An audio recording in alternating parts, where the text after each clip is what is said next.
بسم اللہ الرحمن الرحیم۔ السلام علیکم ناظرین، جس طرح سورج نکلنے سے پہلے ستاروں کی روح پوسی، صبح صادق کی سفیدی، شفق کی سرخی سورج نکلنے کی خوشخبری دینے لگتی ہے، اسی طرح جب آفتاب رسالت کے طلوع کا زمانہ قریب آ گیا تو اطراف عالم میں بہت سے ایسے عجیب واقعات اور خوارق عادات بطور علامت کے ظاہر ہونے لگے، جو ساری کائنات کو جھنجھوڑ کر یہ بشارت دینے لگے کہ اب رسالت کا آفتاب اپنی پوری آب و تاب کے ساتھ طلوع ہونے والا ہے۔ چنانچہ اصحاب فیل کی ہلاکت کا واقعہ، ناگہاں باران رحمت سے سرزمین عرب کا سر سبز و شاداب ہو جانا اور برسوں کی خشک سالی دور ہو کر پورے ملک میں خوشحالی کا دورہ ہو جانا، بوتوں کا منہ کے بل گر پڑنا، فارس کے مجوسیوں کی 1000 سال سے جلائی ہوئی آگ کا ایک لمحے میں بجھ جانا، کسریٰ کے محل کا زلزلہ اور اس کے 14 کنگروں کا منہدم ہو جانا، ہمدان اور قوم کے درمیان 6 میل لمبے اور 6 میل چوڑے برہائے صحابہ کا یکایک بالکل خشک ہو جانا، شام اور کوفہ کے درمیان وادی سماع کی خشک ندی کا اچانک جاری ہو جانا، حضور صلی اللہ تعالیٰ علیہ وسلم کی والدہ کے بدن سے ایک ایسے نور کا نکلنا جس سے بصرہ کے محل روشن ہو گئے۔ یہ سب واقعات اسی سلسلے کی کڑیاں ہیں جو حضور صلی اللہ تعالیٰ علیہ وسلم کی تشریف آوری سے پہلے ہی مبشرات بن کر عالم میں کائنات کو یہ خوشخبری دینے لگے۔ ایک روایت ہے کہ محدث ابو نعیم نے اپنی کتاب دلائل النبوہ میں حضرت عبداللہ بن عباس رضی اللہ تعالیٰ عنہ کی روایت سے یہ حدیث بیان کی کہ جس رات حضور صلی اللہ تعالیٰ علیہ وسلم کا نور نبوت حضرت عبداللہ رضی اللہ تعالیٰ عنہ کی پشت اقدس سے حضرت آمینہ رضی اللہ تعالیٰ عنہ کے بطن مقدس میں منتقل ہوا،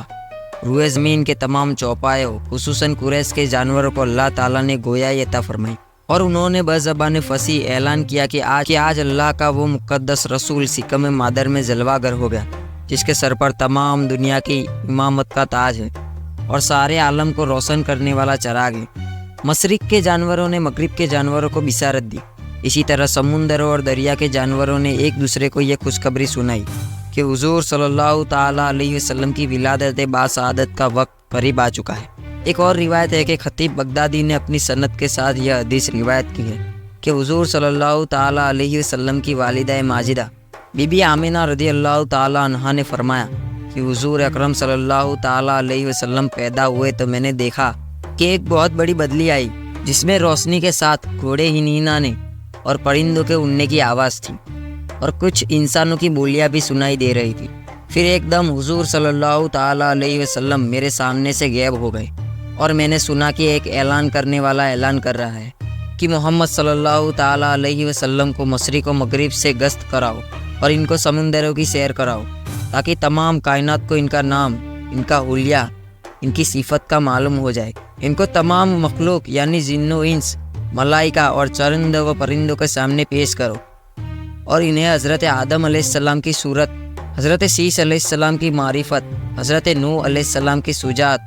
حضرت ابراہیم علیہ السلام کی خلت، حضرت اسماعیل علیہ السلام کی زبان،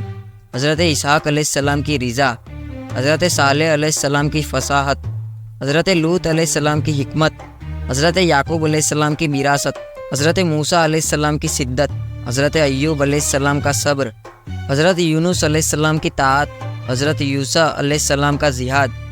حضرت داؤد علیہ السلام کی آواز، حضرت دانیال علیہ السلام کی محبت، حضرت الیاس علیہ السلام کا وقار، حضرت یحییٰ علیہ السلام کی عصمت،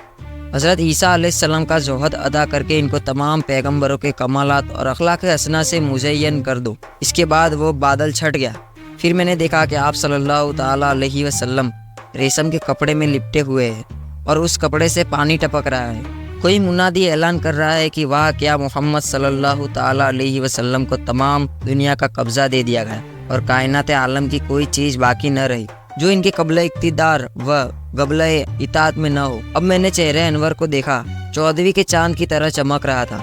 اور بدن سے پاکیزہ مسک کی خوشبو آ رہی تھی۔ پھر 3 شخص نظر آئے، ایک کے ہاتھ میں چاندی کا لوٹا، دوسرے کے ہاتھ میں سبز زمرد کا تست، تیسرے کے ہاتھ میں ایک چمچماتی انگوٹھی تھی۔ انگوٹھی کو 7 بار دھو کر اس نے حضور صلی اللہ تعالیٰ علیہ وسلم کے دونوں سانوں کے درمیان مہر نبوت لگا دی۔ پھر حضور صلی اللہ تعالیٰ علیہ وسلم کو ریشمی کپڑے میں لپیٹ کر اٹھایا اور ایک لمحے کے بعد مجھے سپرد کر دیا۔